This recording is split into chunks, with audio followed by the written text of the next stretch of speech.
As a land-grant university, North Carolina State was always committed to collaborating and working throughout the state of North Carolina to find ways to make North Carolina a better place. You're looking at a state where agriculture was the main base of the state for many, many years, the economics of the state and obviously the culture of the state. But you're also looking at a state that had the vision to sort of transform what it does and to include a significant amount of technology. As the STEM flagship university in the University of North Carolina system, it's really our mission and our core to create opportunities for students from all 100 counties, from all types of families and all types of backgrounds. When you think of engineering and science, we really are the thought leaders. We've invested over $20 million in engineering North Carolina's future, to grow opportunities, to increase enrollment, an additional $30 million to advance and open up facilities, all in a concerted effort to increase the number of graduates in these high-tech STEM-related fields. Engineering has always been at the heart of North Carolina State University's mission and on the leading edge of our state's progress and development. Back in 1893, when our economy was fully based in agriculture, the brand new North Carolina State College of Agriculture and Mechanic Arts held their very first graduation. 14 of the 19 men who earned their degrees did so in mechanic arts, which was just another name for engineering. 30 years later, in 1923, NC State officially established the School of Engineering, later the College of Engineering. And in the 100 years since, the work of engineering alumni, faculty, staff, and students has made a lasting difference in the state of North Carolina and beyond. Let's consider a few of these distinctions.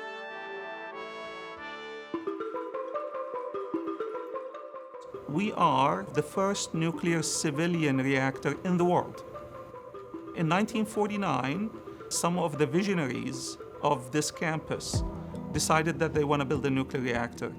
And at that time, all the nuclear reactors in the world were behind secret fences. Clifford Beck, a native of Salisbury, North Carolina, was a renowned physicist who had worked on nuclear research during World War II.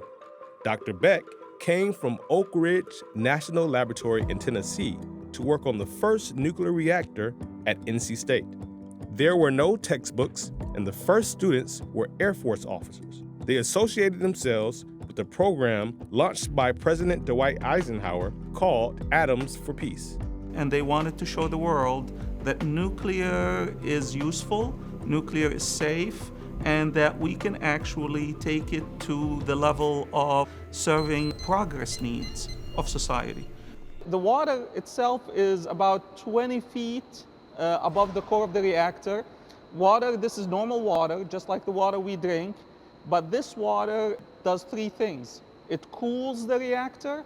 It also is a radiation shield. It protects us while we are standing here, so no radiation really hurts us. And also it's the catalyst for the nuclear reaction that's taking place. Without water, we would not have this nuclear reaction. You know, we have special filtration that takes place, and also we deionize it, so this type of water is more clean than the water you actually drink at home. But we don't drink it. The Pulsar nuclear reactor has been operating right there in the middle of campus for more than 50 years. The nuclear engineering department that has grown from it is now a global leader in research for new energies, nuclear security, and plasma science. And the 2024 budget from the North Carolina General Assembly provided $3 million to begin study on a new advanced nuclear reactor. We all know that North Carolina is home of the Wright brothers' historic accomplishments in aviation. But do you know that the flying schoolgirl, Catherine Stinson, was born in Fuquay Arena not long after that first flight? Catherine learned to fly at age 10. A few years later, while working at an airfield in Raleigh, she met Amelia Earhart, who advised her to study engineering. Earhart said she would make more money. By 1941, Catherine was the first woman to receive an engineering degree from NC State. During World War II, she built gliders and trained pilots. She was later the first woman engineer hired by the Civil Aviation Administration, now known as the FAA. Fast forward to spring 2023, when NASA announced the new Artemis team for space exploration. The longest continuous space flight ever by a woman, your mission specialist, Christina Hammett-Koch. People at NC State are excited about Christina Cook. Christina grew up in North Carolina and attended several schools here: White Oak High in Jacksonville and the North Carolina School of Science and Math in Durham. My whole world opened up to me. You know, I was from Jacksonville, North Carolina, kind of a small town. She earned a Bachelor's of Science and a Master's degree in engineering at NC State. And she earned a degree in physics, too. When I was at NC State, I was what I would call fiercely individualistic. I really took on everything independently, and I wanted to figure everything out on my own. And something that I learned a little bit later in my career is the value of teamwork. You're a trailblazer and a role model. We're all very excited that Christina is going to be one of the astronauts who was selected for the Artemis mission. I think she well represents NC State. For our students alone, that is a great motivator and a great source of pride. As the only professional engineer in the Christina set a record for the longest single spaceflight by a woman. That's 328 days in space. Engineering is no longer sort of these niche fields working on their own. So the technologies that we develop, for example, yes, they apply for aircraft and space structures, but they apply for a lot of other things as well. Robotics for medical applications, of course, for clean energy. Even within the aerospace field, you know, we're really trying to increase performance so that we can reduce fuel consumption. Kara Peters has been at NC State for more than 20 years and has seen many changes. When I came, there wasn't really a large aerospace industry here. And I think that's really changed in the state, and a lot of that has been driven by the exciting activities here at NC State. We see now, for example, in the Piedmont area is becoming really an aerospace manufacturing hub. We have Spirit Aerosystems in Kinston, which, you know, second largest autoclave in the world. So there's been a lot of new and exciting aerospace industry here that's coming into the state. I think here in the aerospace engineering department, we have a lot of work in the hypersonics area, in drones and all kinds of design of drones. We've had work on drones that, for example, can swim underwater and transition to flight and then back into swimming. So we have really a breadth of faculty working on a lot of different areas of aerospace engineering. And then there's the Rocketry Club. The team of 8 senior design members plus about 40 additional club members has built this rocket this year. It's a 4-fin design, a single-stage solid rocket motor. This rocket motor will launch the vehicle. It's about 41 pounds. It'll launch it to right at 4,500 feet into the air. Christina Cook got her start right here. There's Christina's signature down there. Our club is celebrating right now because she'll be the first woman to orbit the moon. Because the opportunities that this club has given me is like nothing else that I could have dreamed of coming to state. 5, 4, 3, 2, 1, launch. Oh yeah! Oh, it's pretty! And how about the news these days of the CHIPS Act and the $280 billion being spent on semiconductors? A lot of that work is happening in the nanofabrication labs in electrical engineering at NC State. When students come here to NC State, we don't want them to just learn in the classroom, you know, read a book on nanotechnology. We want them to be able to experience firsthand and work with things on the nanotechnology scale. The way I understand what a nanometer is, it's what your fingernail grows in 1 second. And in my group, we focus on a type of semiconductor or a class of semiconductors known as wide bandgap semiconductors. And the ultimate objective is to look for ways to make these devices more efficient, more high performing, and more reliable so that people in the world can ultimately benefit from them. They are in pretty much everything you see these days, from your car to your tablet to your computer to your cell phone. and that is not going to change. They're better than silicon in many applications because they can operate at higher voltages, they can operate at higher frequencies, and that lets you shrink down some of the other components which lead to the volume reduction and power efficiency. So this is probably from about 1960 or 70s. This is actually a pool of solid silicon. It's the element silicon. It has tiny amounts of boron in it. What you would do is you would slice this up and you would get the little discs that we call wafers. For a long time, we could only make 2-inch wafers. And so this is a 2-inch wafer of silicon. And then as we improve the silicon processes, now you can make a 3 or 4-inch wafer. And you can see that there's a bunch of devices that have been patterned on it. The one that we are primarily focused on is gallium nitride, which is a very attractive semiconductor for high power and high frequency applications. Examples of that would include electric vehicles and the motor drives that go into those modern day vehicles, portable phone and laptop chargers as well. And at the high frequency end of the spectrum, gallium nitride can also be used in radar systems, base stations for cell phone communication. So there's a lot of very, very important applications that form the backbone of today's modern infrastructure. They had a hand in building parts for the VLT telescope, the largest telescope in the world, now operating in South America. Among many other claims to fame, businesses that started right on NC State's campus, like Cree Lighting, leaders in LED lighting since the 1990s, that grew into Wolfspeed, the next generation of silicon carbide wafers. They are building the world's largest material manufacturing plant inside the city. In the last 2 years in North Carolina, we've attracted 52,000 new jobs, almost $20 billion in capital investment, training all the folks for Wolfspeed. Replicating that with a $5 billion investment in Siler City and Chatham County. We're there at every step of the way at this College of Engineering, fully engaged. The things that are happening out at Wolfspeed are incredible. That's the type of industry that is a high-tech industry responding to demands of our culture today, and that it's coming from a NC State-led group. It's just phenomenal.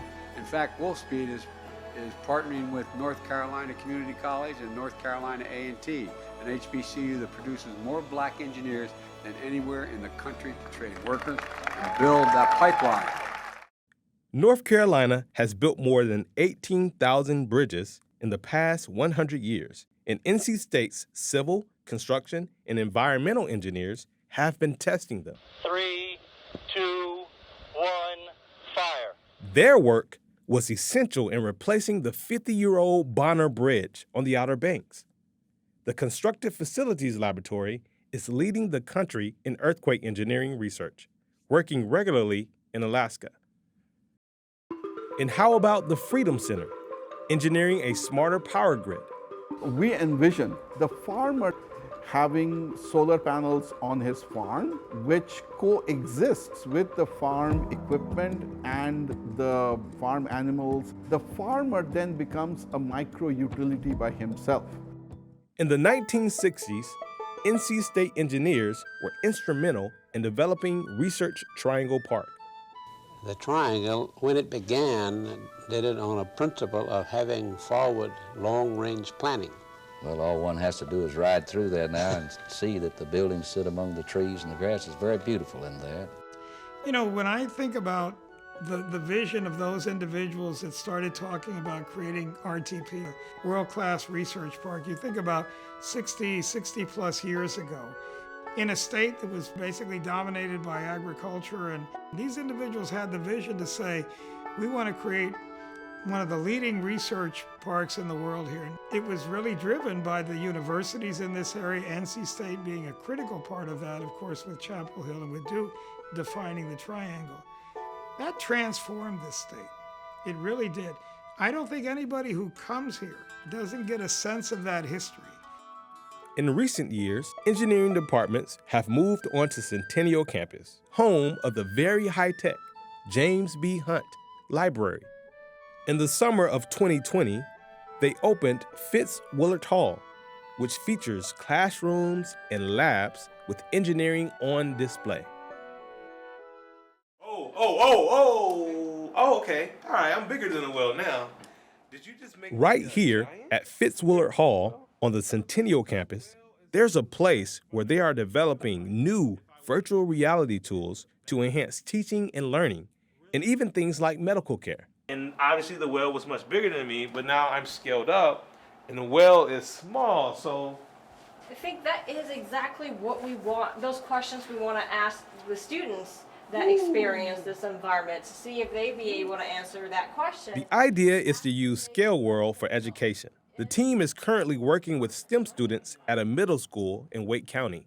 We have a collaborative project with researchers in College of Design and College of Education trying to use immersive virtual environments along with 3D graphics and visuals to help K through 12 students in better understanding sizes and scale and improve their numeracy. We can go to 10 to the negative 8. Oh, I kind of want to see that. Yeah, this gets a little nerve-wracking because the ant is standing in my living room. All right, and we're standing next to, what am I standing next to right here?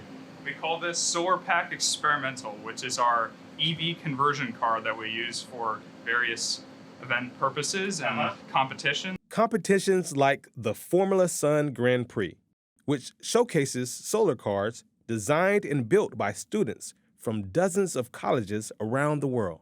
The race is held on a 2.5-mile track.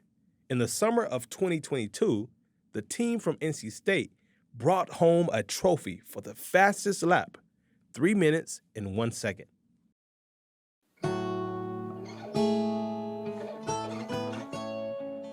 NC State College of Engineering is really working on a future technology, trying to make the technology impact the life for everybody. Biomanufacturing is an application of chemical engineering and biomolecular engineering, which is one of our departments, and also BTech, which is developed and supported by the state of North Carolina to develop workforce, train people for that sector of the economy. This is BTech, the Biomanufacturing Education and Training Center, providing hands-on education about gene therapy and other technologies.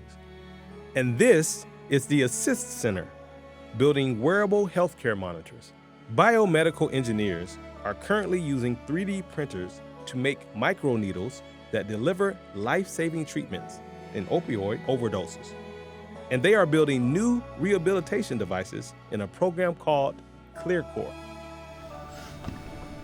These are one-of-a-kind institutions in the Southeast and across the nation in terms of what we have available for researchers, students, faculty, and staff to be able to create advanced medical devices, and to be able to have also very wonderful and well-funded core facilities so that we can analyze the sorts of solutions that we've developed. We have, of course, a joint department with UNC hospitals, and I foresee a lot of growth in our department over time through advances in technology and in biomedical engineered products. Biomedical is very special. Biomedical actually have half female and half male students. I really think that as a woman, we are attracted by working on a technology really meaningful, especially meaningful to the human life. So all living things need phosphorus to grow. It's actually required in our diet. It's part of our nutrients. It's stored in our bodies in the form of mostly in bones, but it's also in our DNA. We also use phosphorus to grow crops. So it's an essential nutrient in the food system, and it's the nutrient in the food system that actually drives agricultural productivity, something we call yield. But the way that we use phosphorus today is unsustainable. You need it to survive. We need it for all living things to grow. So we apply it to our fields, and then unfortunately it runs off and causes these, large algal blooms, and low oxygen in the water, and fish kills. And people have driven past lakes or have been in lakes where there's these just large green blobs of stuff, and it's unappealing. And so you can actually see the problem. So STEPS was funded as a National Science Foundation Science and Technology Center in 2021, with an initial grant of $25 million over 5 years with an expectation for renewal. NSF Science and Technology Centers are agency-wide, meaning that the topics sponsored under these centers should span all areas of interest of the National Science Foundation. And the challenges underpinning phosphorus sustainability do that. They reach all the way from materials science and chemical engineering and environmental engineering all the way over to social science and geopolitics and public policy. And so we established a team that collaborates in a very significant, deep way across all of those different disciplines, something we call convergence research. Daryl Harry is a PhD student in materials science and engineering. He's looking at metal oxides for phosphorus recovery. Imani Madison recently completed her doctorate in molecular biology. She is looking at how to measure plants under stress, particularly stress related to phosphorus uptake. She shows me a 3D printer that uses living material in something called bioink. STEPS is a partnership with 10 institutions, with NC State as the lead. Some other North Carolina institutions involved include Appalachian State University, UNC at Greensboro, and NC A&T. We have about 40 senior investigators and about 40 postdocs and graduate students that work across all of those different disciplines. We have a lot of undergraduates working in the center, and we also have a summer research experience for undergraduates program that brings in undergraduates from other universities to work within our lead institution and our partner institution. For decades, NC State research stations have been measuring plant production related to the amounts of phosphorus being applied to fields. The North Carolina Extension Service is a partner with the STEPS Center and is working to reach growers with best management practices. One of the great things about engineering at NC State is the ability to solve society's grand challenges, and I think the STEPS Center really exemplifies that. So taking a problem like phosphorus sustainability, which touches upon agriculture, it touches upon environment, it touches upon public policy, and looking at it with engineering eyes, while accepting that engineering isn't the only solution, right? But engineers can bring everyone together and help address the systems level problems associated with that particular issue. So I think moving forward, seeing engineering do that in other spaces like climate change, for example, I think that's going to be a wonderful opportunity in the future. By now, you might be asking, just what is an engineer? An engineer is a problem solver, an engineer is a creative thinker, and an engineer is passionate about learning how things work and why they work. Fitting all the raw materials into something that's going to make all of our lives better, whether more comfortable or safer or healthier, whatever it takes. How do we make the things around us to make all of our lives better? Engineers take the physical laws of nature and they develop products, goods, services, and systems to really benefit mankind. It teaches you how to think about problems. It teaches you how to collaborate with others in solving problems, which is what we do every day. Our vision in the college identifies the departments clearly as leaders in their respective fields, but pulls the work together in this framework of people working and addressing the bigger issues of society, the issues of sustainability, energy and environment, the issues of health, the issues of security, and so on. Really large societal problems. It is in all of this that engineers like me create poetry in more ways than one. On the real, it's just a thrill to watch you play with such skill. Make defenders look hurt as they watch your footwork. Actually, it's magical. Practically, you're a natural. The way you strategize and analyze your art is so mathematical. And it's cool the way you move with every beat and every groove, and I hope you never lose the tools that make you, you. More than 11,000 students are pursuing degrees in engineering within 9 academic departments. There are 18 bachelor degree programs, 21 master's, and 13 doctoral programs. Nearly $215 million was spent for research in 2022, and there were 2 new major research projects from the National Science Foundation. It's very clear to the people that work here that we're here to serve the state of North Carolina and the local and regional community. That translates into reaching out to people that are in the community, not just students that are already here on campus, but also to students that are in the K-12 system and their families, and making sure that they're aware of the opportunities that can be afforded to them if they pursue a degree and an eventual career in engineering. At NC State, we think and do. And so when you think of the diversity, equity, and inclusion lens, the more perspectives you have at the table, creativity and innovation just goes out of the roof. We have maker spaces on campus which are open to students for their own ideas or as part of work they may be doing for a club or a competition. We have a living and learning community here on Centennial campus. NC State is an institution of the life and the living. It teaches you, it gives you the confidence to succeed in this world. If you don't wake up most mornings wondering what am I doing here or am I in over my head, then you're probably not doing your job right. When I came here, I felt like to be Dorothy in Emerald Land, where I could see energy, the momentum. The excellence that exists here in terms of the academic endeavor, the faculty, the staff, the students, the way people work together here, the level of collaboration and care and concern for the success is a true hallmark of what this university and what this college is. And it's one thing for people to say that, it's another thing that becomes part of the DNA every single day.